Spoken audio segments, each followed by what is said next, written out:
तो और भाई लोग कैसे हो। स्वागत तुम्हारा स्टॉप माय म्यूट पाइप के फिफ्थ पार्ट में। और थोड़ा इस ग्राफ को भी चेंज कर देना क्योंकि काफ़ी लोगों ने सब्सक्राइब नहीं कर रखा है, तो मेक श्योर करना सब्सक्राइब कर ले और पहले के पार्ट ज़रूर देख लेना, वरना आपको कुछ समझ में नहीं आएगा।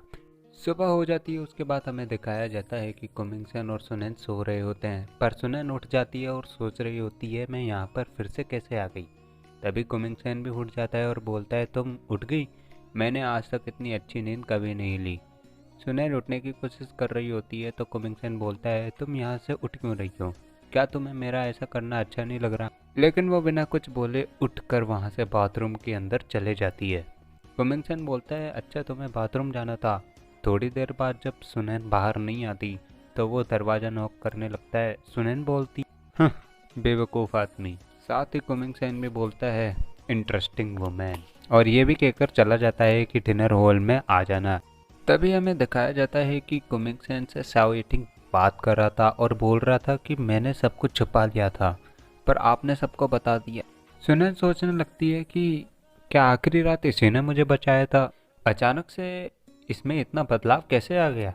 तभी हमें वो रोबोट दिखाते हैं जिसका नाम सेवन था, सुनैन से बात करते हुए दिखाया जाता है, जिसमें वो बोल रहा होता है मिस सुनैन आप फिर से यहाँ वापस आ गई। सुनैन सेवन से पूछने लगती है सेवन मुझे लास्ट नाइट यहाँ कौन लाया था और मेरे साथ क्या हुआ था। सेवन बोलता है लास्ट नाइट आपको कुमिंगसेन यहाँ लाए थे, मुझे लगा आपकी तबीयत खराब हो गई पर ऐसा नहीं था, पब्लिक आप लोगों से सवाल जवाब चाहती है। सुनैन कहती है कैसे सवाल जवाब। तभी सेवन हेडलाइन पढ़ने लगता है करोड़पति मिस्टर कू की सीक्रेट वाइफ। ये सब सुनकर सुनैन सेवन को मना करने लगती है। फिर हमें दूसरे कमरे में दिखाया जाता है जहाँ शाओ एटिंग कुमिंगसेन से बात कर रहा होता है। पब्लिक आपसे जवाब चाहती है, आपने ऐसा क्यों किया, मैंने सब कुछ छुपा लिया था। कुमिंगसेन बोलता है मुझे नहीं पता पर मैं खुद को ऐसा करने से रोक नहीं पाया, और सबको बता दो कि मैं सुनैन से शादी करने वाला हूँ। शाओ एटिंग बोलता है ये आप क्या कह रहे हैं, मिस सू उनकी अडॉप्टेड बेटी है और आगे पीछे का कुछ पता नहीं, क्या पता उन्होंने ही इसे यहाँ पर भेजा हो। कुमिंगसेन बोलता है हाँ मुझे पता है पर यह शादी मुझे करनी है, इससे मुझे लोगों के सारे सवालों से छुटकारा मिल जाएगा। शाओ येटिंग बोलता है क्या सुनैन इसे एग्री होंगी। कुमिंगसेन बोलता है उसके पास कोई और चॉइस भी नहीं है।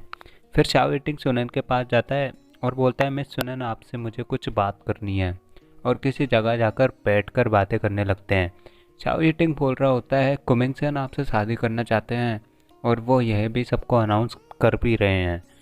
सुनैन एकदम से ही शॉक हो जाती है और बोलती है पर मुझे कुमिंगसेन से शादी नहीं करनी। शाओ येटिंग बोलता है उनके खिलाफ कोई भी नहीं जाता, मैं आपको ये बताने आया हूँ।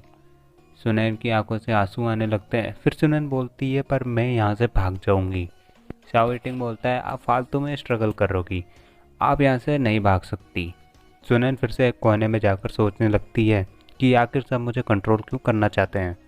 तभी कुमिंगसेन वहाँ आ जाता है और बोलता है तुमने दरवाज़ा लॉक क्यों कर रखा है, इसे खोलो, 3 तक गिनूंगा, और बिना गिने ही गेट तोड़ देता है और बोलता है मुझसे बिल्कुल भी वेट की करने की आदत नहीं है। सुनैन बहुत डर जाती है, खड़ी खड़ी गिर जाती है। कुमिंगसेन बोलता है तुमने डोर क्यों लॉक किया, क्या तुम मुझसे शादी नहीं करना चाहती। सुनैन भागकर कुछ ढूंढने लगती है और वहां से एक चम्मच निकाल के रखती है और अपनी गर्दन पे रख लेती है। कुमिंगसेन बोलता है क्या तुम मुझे इससे धमकाना और डराना चाहती हो, पता है मरना बहुत आसान है, लाओ मैं भी तुम्हारी मदद कर दूं। और उसकी गर्दन को दबाने लगता है। सुनैन सोच रही होती है आज शायद मैं ज़रूर मर जाऊंगी।